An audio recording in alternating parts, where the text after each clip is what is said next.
Life lesson 40. Happiness is within your control. The first time I came across this concept, my life was pretty great at the time and I could sort of see the sense in it.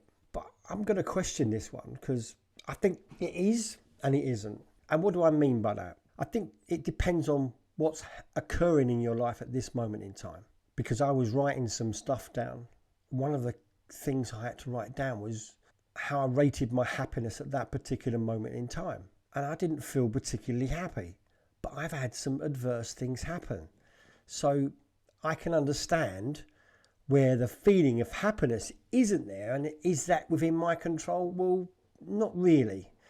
Something bad's happened, then I'm going to respond to that and I'm not going to necessarily feel great about it. But then the other side of it is I see people that aren't happy because things aren't going to plan. They haven't achieved what they've set out to achieve. Whereas that's a different concept. Choosing to be happy, even though you may not have everything you want in your life, that's completely different to something adverse happening.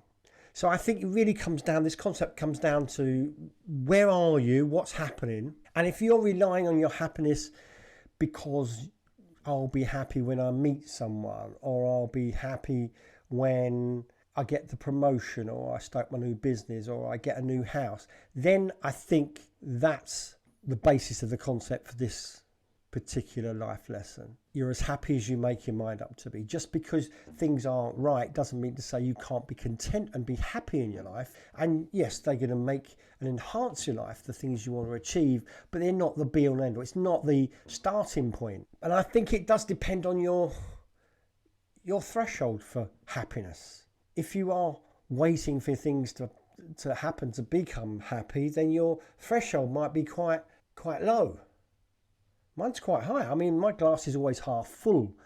So I'm optimistic, always optimistically happy on a normal basis, unless something really adverse happens. So I want you to understand this concept is, it's a bit of flexibility in it, right? It's not, you're as happy as you make your mind up to be, regardless of the situation. No.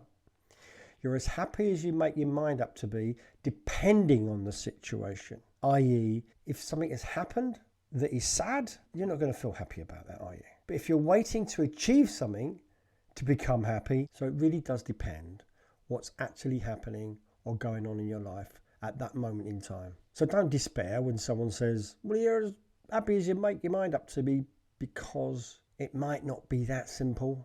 But the concept of general happiness, when things are reasonable, there's nothing really adverse or bad going on in your life at that moment in time.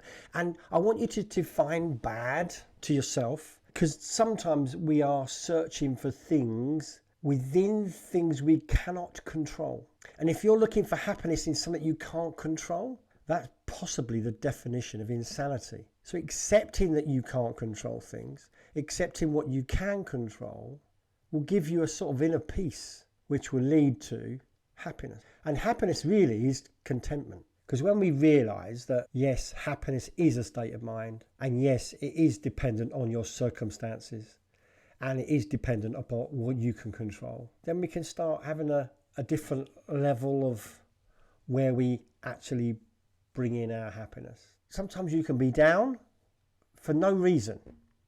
And that's when you can say, actually, I've got the choice. Until next time.